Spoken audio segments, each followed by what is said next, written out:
กราบทักทายสบายดีตอนเช้าเด้อทุกคนเขาสร้างมาว่าเมาเล็กว่าอยู่บอนโคตรเล็กไปเบิ่งทางดูเขาได้บ่มาเบิ่งทางเขาปาดตุ่มอาลาดพุ่นบอนโคตรเล็กอยู่ในพุ่นบอนโคตรเล็กให้เข้าไปยกไปเบิ่งทางเขาได้บ่นี่สิบจมอยู่นี่บ่มีแต่ขี้ตุ่มแต่ทั้งนี้แหละนี่ข้างในเพิ่งครับผมมีขี้ตุ่มเป็นแผ่นปูน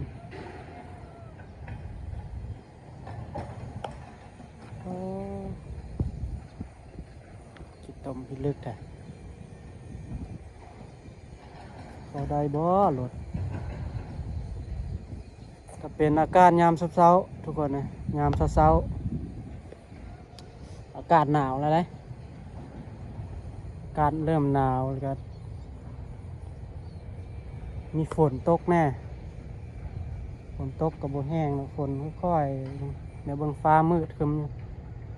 เดี๋ยวว่าลมหนาวแล้วฝนตกปล่อยๆนะมาเบิ่งทางว่ะทางเสียวเข้าแปลวเล็กในพูดละ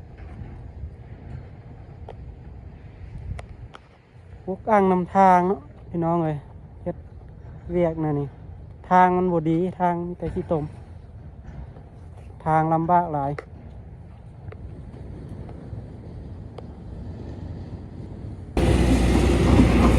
มาเบิ่งโชเฟอร์โกเบ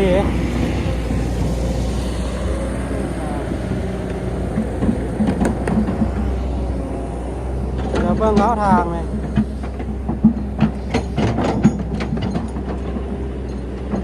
เบิ่งโกเบเนี่ย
ทางมันน่าจะเข้าบ่ได้ดอกทุกคนเลย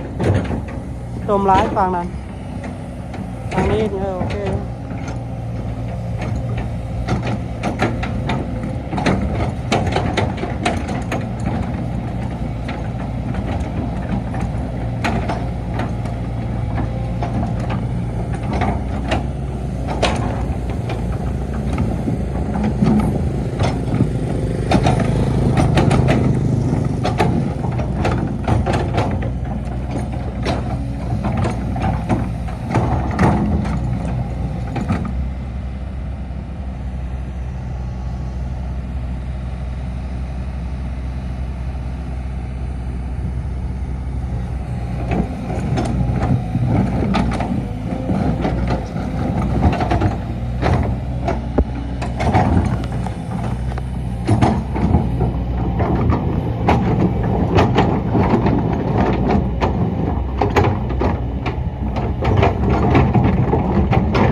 งามได้สีนี่เนาะ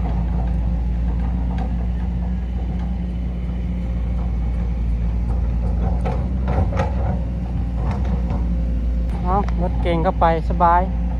แบบมันเบาเนาะสบายรถเก่ง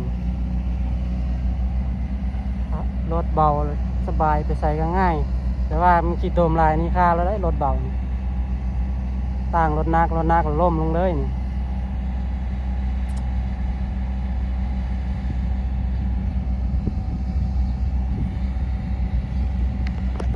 โอเคทุกคนเจอกันคลิปหน้าคลิปใหม่ถ่ายเบิ่งคร่าวๆ